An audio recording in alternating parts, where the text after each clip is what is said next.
I am Rima, your new facilitator. So welcome to my channel knowledge box. अगर आपने मेरे इस चैनल को सब्सक्राइब ना किया हो तो प्लीज़ इसे सब्सक्राइब करें। तो आज हम लोग डिस्कस करने जा रहे हैं बीपीएससी 7th फेज़ इंग्लिश का सिलेबस, जो 11th 12th और 9th 10th के टीचर्स अपीयर करने जा रहे हैं उनके लिए जो डिटेल सिलेबस होगा वो हम लोग आज डिस्कस करेंगे। तो जो कि बीपीएससी के थ्रू बताया गया है कि डिटेल सिलेबस प्रोवाइड नहीं की जाएगी। जो भी हम लोग टीचर्स बच्चों को 9, 10 और 11, 12 में जो बुक पढ़ते हैं, जो बच्चे पढ़ते हैं जिस बुक को 9, 10 और 11, 12 में, वही बुक हम लोग का मेन कोर्स या मेन सिलेबस होगा। ठीक है, तो जैसे कि हम लोग क्लास 9, 10 अगर के टीचर बनने जा रहे हैं तो बेसिकली ये जो सेशन है वो इंग्लिश के स्टूडेंट्स के लिए है, जो इंग्लिश के लिए अपीयर करने जा रहे हैं, इंग्लिश टीचर बनना चाहते हैं।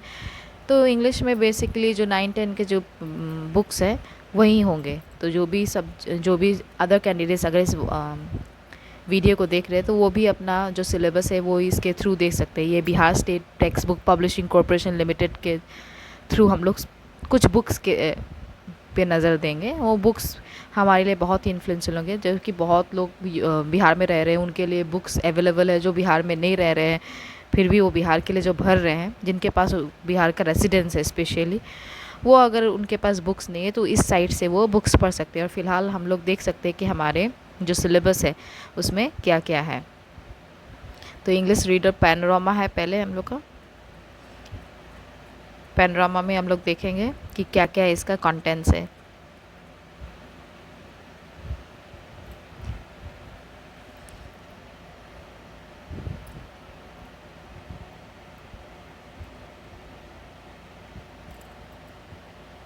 पहले प्रीफेस देखते हैं, शायद इसमें कोई कंटेंट मिले तो हम लोग सारे जो चैप्टर्स है वो देख सकते हैं एक एक करके।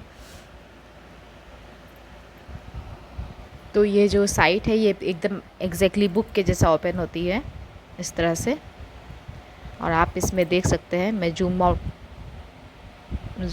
इन कर दे रही हूँ थोड़ा सा। I am going to dance again. ये सारे जो भी चैप्टर्स है, ये सारे जितने भी सारे चैप्टर्स है, ये सारे चैप्टर्स आने वाले हैं हमारे टीचिंग एग्ज़ाम में। पर बस जो इसका स्टैंडर्ड होगा वो 10th या 9th के स्टैंडर्ड के लेवल का नहीं होगा। जैसे कि कोई भी 9th या 10th का टीचर बनने जा रहा है तो उन्हें ग्रेजुएशन लेवल की तैयारी करनी पड़ेगी।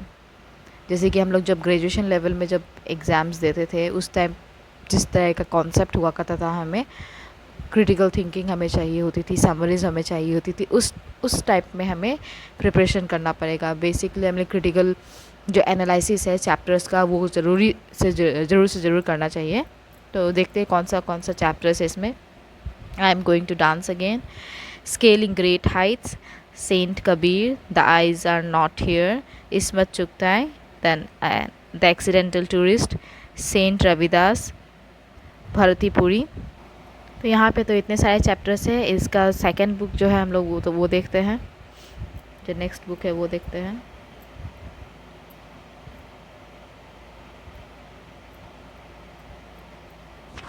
जो हम लोग ने अभी देखा वो रीडर पार्ट था। एक और पैनोरामा का बुक है।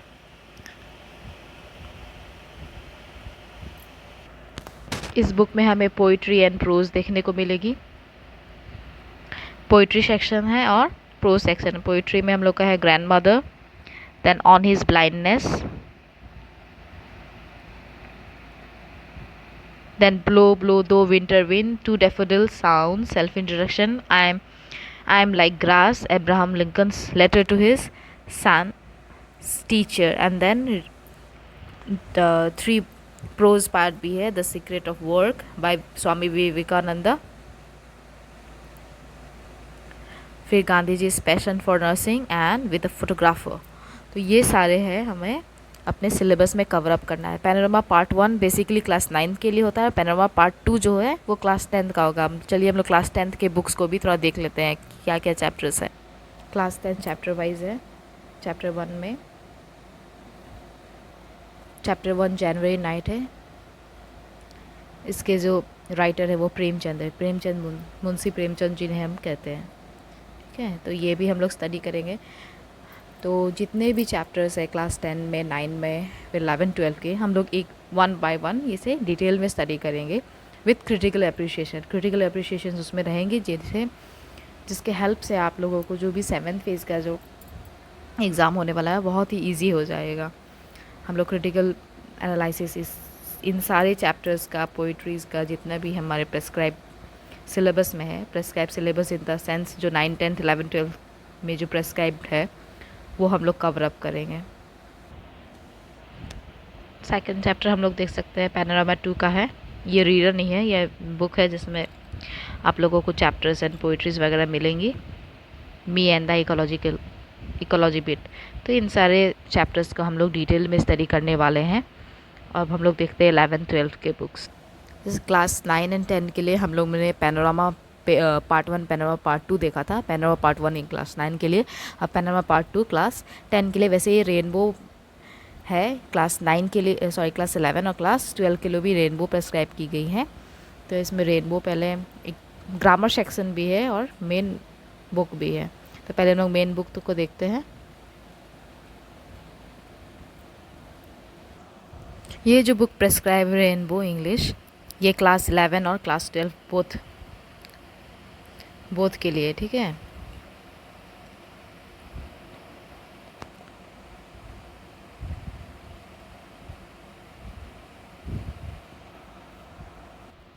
ये जो बुक है ये बेसिकली इंग्लिश लिटरेचर पर बेस है, हाउ इंग्लिश बिगेन। इंग्लिश की ओरिजिन कैसे हुआ था इंग्लिश का, ये सारा कुछ डिटेल है। कुछ एजेस के बारे में भी यहाँ डिस्कस किया गया है, मिडिल एज वगैरह इस टाइप का। तो हम लोग इसका बहुत ही डिटेल में स्टडी करेंगे। English down the ages. अब इंग्लिश जो इतने सारे जो एजेस पार हुए थे इंग्लिश लिटरेचर के, सारे इंग्लिश लिटरेचर के जो पीरियड्स है, ओल्ड एज, मिडिवल एज, ये सारे कुछ हम लोग को इस बुक में पढ़ना पड़ेगा। हालांकि ये इस बुक में जो डिटेल्स दिया गया है वो बहुत ही ज़्यादा नहीं है, ठीक है, बट हम अपने स्तर पे थोड़ा एनहेंस करके, थोड़ा इम्प्रूव करके, थोड़ा एक्स्ट्रा रेफरेंस लेके ही इसे कवर अप करेंगे, क्योंकि इसमें बहुत ही मिनिमम जो नॉलेज है, मिनिमम है, बहुत ही कम ही कंटेंट दिया गया है। कुछ एक्स्ट्रा भी हमें करना पड़ेगा। जैसे कि आप लोग देख सकते हैं Latin influence on old English, Scandinavian influence, कैसे कैसे जो इंग्लिश में इन्फ्लुएंसेस है, जैसे कि एंग्लो नॉर्मन का हुआ, लैटिन का हुआ, ग्रीक का हुआ, तो सारा कुछ हमें यहाँ पढ़ने को मिलेगा। ये पार्ट 1 है, ऐसा पार्ट 2 1 पार्ट 3 पार्ट्स में डिवाइडेड है ये, ठीक है। ये पार्ट 3 में डिवाइडेड है। फर्स्ट पार्ट हम लोग ने देख लिया, पार्ट 2 देखते हैं पार्ट 2 में क्या क्या है। पार्ट 2 अगर देखें तो यहाँ पे मॉडर्न इंग्लिश है। इसके बाद मॉडर्न इंग्लिश के ऊपर हमें थोड़ी सी स्टडी करनी पड़ेगी। Well known literary works of this period. So which period? Modern English period, ठीक है। मॉडर्न इंग्लिश पीरियड के जो लिटरेरी ट्रेंड्स है उसे हम लोगों को कवर करने हैं। तो जो भी कुछ इसमें दिया हुआ है ये तो हम लोग कवर करेंगे ही, पर कुछ एक्स्ट्रा रेफरेंस वर्क भी हम लोग इसके साथ साथ लेके चलेंगे, तभी मतलब जो वो तैयारी होगी वो ग्रेजुएशन लेवल की होगी, वरना ग्रेजुएशन नहीं, मास्टर्स लेवल की, क्योंकि 11, 12 के लिए मास्टर्स लेवल की जो जानकारी होगी, हमारी मास्टर लेवल की जो प्रोफिशिएंसी है वो देखा जाएगा। अगर हम 11, 12 के बच्चों को पढ़ा रहे हैं, हमें उतना प्रोफिशिएंट होना पड़ेगा अपने लैंग्वेज पेपर पे, क्योंकि हमें लैंग्वेज ही पढ़ानी है। ये पार्ट 2 रहा। अब हम लोग पार्ट 3 में देखेंगे।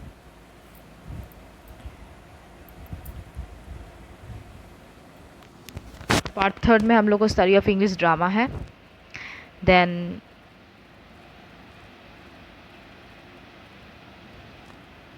ड्रामा शेक्सपियर के जो प्लेज है उनके बारे में छोटी छोटी इन्फॉर्मेशन दी गई है। ड्रामा के जो जॉनर्स हुए, ट्रेजेडी हुई, कॉमेडी ऑफ मैनर्स, ये सारे कुछ हमें इसे पढ़ना पड़ेगा। जितना भी कुछ इस बुक में दिया हुआ है वो तो हमें पढ़ेंगे, बस थोड़ा सा हम लोग रेफरेंस लेके पढ़ेंगे तो ज़्यादा वो इन्फ्लुएंशियल होगा पढ़ना, ज़्यादा इन्फॉर्मेशन लेके पढ़ेंगे। यहाँ not only British drama but Indian drama में भी जो भी कंट्रीब्यूशन रहा है हमारे इंडियन इंग्लिश राइटर्स का, वो भी हमें पढ़ना होगा, ठीक है। अब ड्रामा के बाद हम लोग आते हैं story of the novel in English. अभी कैसे नॉवल ओरिजिनेट हुआ, कैसे नॉवल आगे बढ़ा, ये भी हमें इस पार्ट में देखने मिलेगा। तो ऑब्वियसली जो ब्रिटिश ड्रामेटिस्ट या ब्रिटिश नॉवलिस्ट थे, ज़्यादातर हमें नॉवेल्स, हमें विक्टोरियन एरा में अगर हम लोग देखें तो उस टाइम का जो नॉवेल्स थे वो ज़्यादा इवॉल्व हुए थे। उस टाइम नॉवेल्स जो थे डिकेंस के हुए, डैनियल डिफो के नॉवेल्स थे, बहुत ही वो वेल नोन थे। तो उस रेफरेंस में भी हम लोग इसे पढ़ेंगे। तो ये था हमारा जो भी 11th का जो बुक था, ये 11th में यही प्रेस्क्राइब है, और ये बुक जो 11th के लिए है ये क्लास 12th में भी पढ़ना है। सेम बुक 11th-12th के लिए भी है, और 12 में एक एक्स्ट्रा बुक भी है, बट उसके साथ साथ ये भी है। इसमें 11th के जो बुक्स है उसमें मैंने कुछ पार्ट ग्रामर का भी देखा है, ग्रामर का भी पोर्शन देखा है। ग्रामर का पोर्शन चेक कर लेते हैं कि कितना है। जो क्लास 11 और 12 के लिए जो ग्रामर प्रेस्क्राइब किया गया है यही सेम बुक है, और दोनों ईयर में सेम बुक होगा। तो सबसे पहले हमें टाइम एंड टेंस मिलेगा देखने को। टाइम एंड टेंस में हमारे present tense, future tense and past tense में हम पास्ट टेंस हम लोग स्टडी करेंगे। उसके बाद सेकंड पार्ट जो है इसका, सेकंड पार्ट में हम लोग ट्रांसफॉर्मेशन ऑफ सेंटेंसेस करेंगे। सेंटेंसेस को ट्रांसफॉर्म करना, कैसे हम लोग एफर्मेटिव सेंटेंसेस को नेगेटिव में चेंज करेंगे, या डिक्लेरेटिव सेंटेंसेस को हम लोग इम्परेटिव में चेंज करेंगे, या इम्परेटिव सेंटेंसेस को हम लोग एजर्टिव सेंटेंस में चेंज करेंगे। तो ये सारे चीज़ हम लोग को ट्रांसफॉर्मेशन ऑफ सेंटेंसेस में मिल जाएगा। ट्रांसफॉर्मेशन ऑफ सेंटेंसेस के बाद हम लोग को डायरेक्ट एंड इनडायरेक्ट स्पीचेस मिलेगा। डायरेक्ट एंड इनडायरेक्ट स्पीच हम लोग करेंगे। डायरेक्ट एंड इनडायरेक्ट स्पीच के बाद इस पार्ट में इतना ही है। इसके थर्ड पार्ट में है, थर्ड पार्ट में हम लोगों को आइडम्स एंड फ्रेजेस मिलेगा। ये सारे आइडम्स एंड फ्रेजेस हमें कवर अप करनी है। ग्रामर जो 11th-12th में प्रेस्क्राइब किया गया है वो इतना टफ नहीं है, बट फिर भी हमें प्रैक्टिस इसकी करनी पड़ेगी। ये जितने भी ग्रामर के पोर्शंस हैं मैं ये अपने चैनल पे कराने जा रही हूँ। एक एक करके हम लोग इसका पहले थ्योरी करेंगे, उसके बाद कुछ MCQs के साथ मैं इसे कंप्लीट करूँगी। फोर्थ पार्ट में हमें आर्टिकल्स देखने को मिलेगा जो ए एंड दा है। उसके बाद काइंड्स ऑफ आर्टिकल भी हम लोग देख सकते हैं। काइंड्स ऑफ आर्टिकल में हम लोग इनडेफिनिट और डेफिनिट आर्टिकल्स के बारे में दिया गया है जानकारी, फिर स्ट्रक्चर कैसा होगा, ये सब कुछ हमें इसमें पढ़ना होगा। ये फोर्थ पार्ट है। ये 11th-12th दोनों के लिए सेम रहेगा। अब हम लोग क्लास 12th के लिए देखते हैं कौन सा बुक प्रेस्क्राइब किया गया है। क्लास 12th के लिए भी हम लोग को रेनबो ही प्रेस्क्राइब किया गया है, पर उसमें चैप्टर्स एंड पोएट्रीज़ वगैरह डिफरेंट होंगी। बेसिकली यहाँ पे जो ग्रामर है, जो पहले क्लास 11th का जो बुक है जिसमें हिस्ट्री, इंग्लिश हिस्ट्री के लिए इंग्लिश लिटरेचर के बेस पे जो बुक है वही चलेंगी। साथ ही साथ एक प्रोज एंड पोएट्री वाली भी बुक है। रेनबो पार्ट 1 में हमें प्रोज सेक्शन देखने को मिल रहा है। प्रोज सेक्शन में इंडियन सिविलाइजेशन एंड कल्चर जो महात्मा गांधी के द्वारा लिखी गई है ये पढ़ना होगा।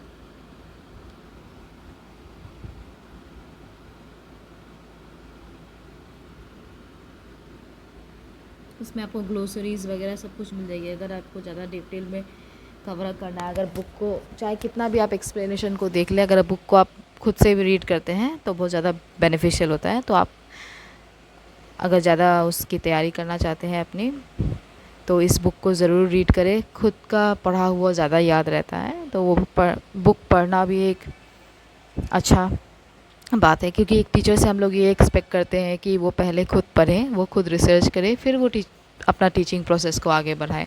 बिना पढ़े कोई भी टीचर को पढ़ाना नहीं चाहिए। ऐसे आपको भी अगर तैयारी करनी है तो इस बुक्स का एटलीस्ट टेक्स्ट एक बार ज़रूर पढ़ना चाहिए कि ये क्या क्या है। टेक्स्ट पढ़ने से क्या होता है, जितनी भी जो सेंटेंसेस है, जितनी भी कोटेशंस है, वो आप लोग पहचान सकोगे। जो भी कोटेशंस अगर आएंगी एग्ज़ाम में तो वो आप उसे डायरेक्ट आइडेंटिफाई कर सकते हैं।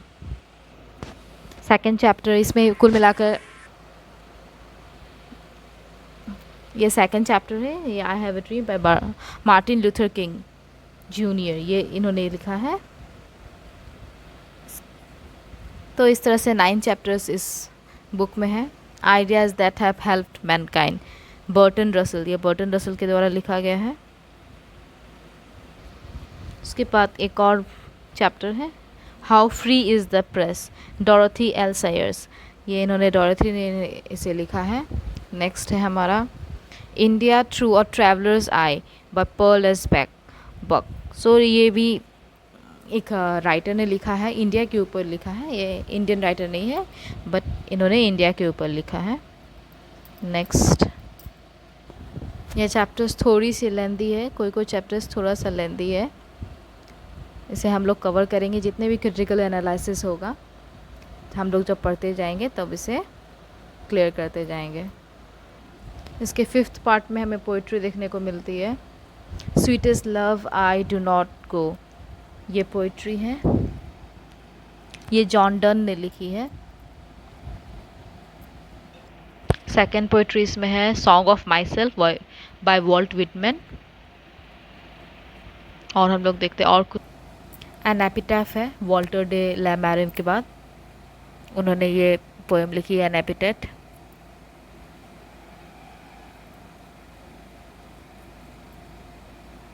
इसमें हमें पोइट्री के साथ साथ ग्लोसरीज में मिलती है, कुछ जितने भी हार्ड वर्ड्स या कुछ एक्सटर्नल मीनिंग्स है वो इसमें दिया गया है।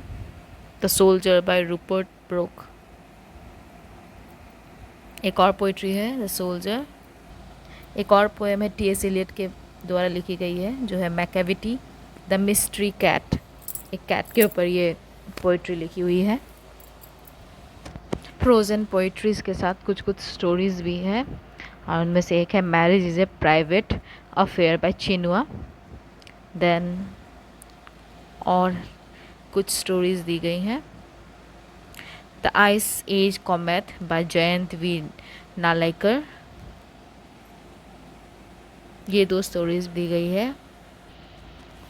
फिर the grand beginning a daughter's tribute to her father, ये भी एक स्टोरी है, मीरा कुमार के द्वारा लिखी गई है। ये एक तरह से ट्रिब्यूट है अपने फादर के लिए, एक डॉटर ने एक फादर के लिए कुछ लिखा है, ट्रिब्यूट की तरह श्रद्धांजलि दी है इसमें। ये लास्ट पार्ट है, 9th पार्ट है। इसमें भी हमें कुछ स्टोरीज दिखेंगी।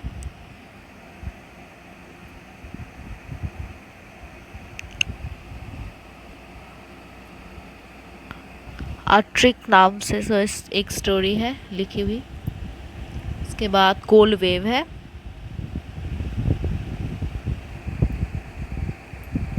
ये 2 स्टोरी से हमारा जो 12th का जो सिलेबस है वो एंड होता है। तो 12th के सिलेबस में ना ही ये बुक जिसमें प्रोज एंड बल्कि जो इंग्लिश लिटरेचर के ऊपर जो बुक है, इंग्लिश लिटरेचर के जो लिटरेरी एज है उसके ऊपर जो बुक है, और साथ ही साथ जो ग्रामर पोर्शन जो अभी हम लोगों ने क्लास 11th में देखा वो भी इंक्लूडेड है। तो हम लोग इस सारे सिलेबस को, एंटायर सिलेबस को 1 बाय 1 कवर अप करेंगे।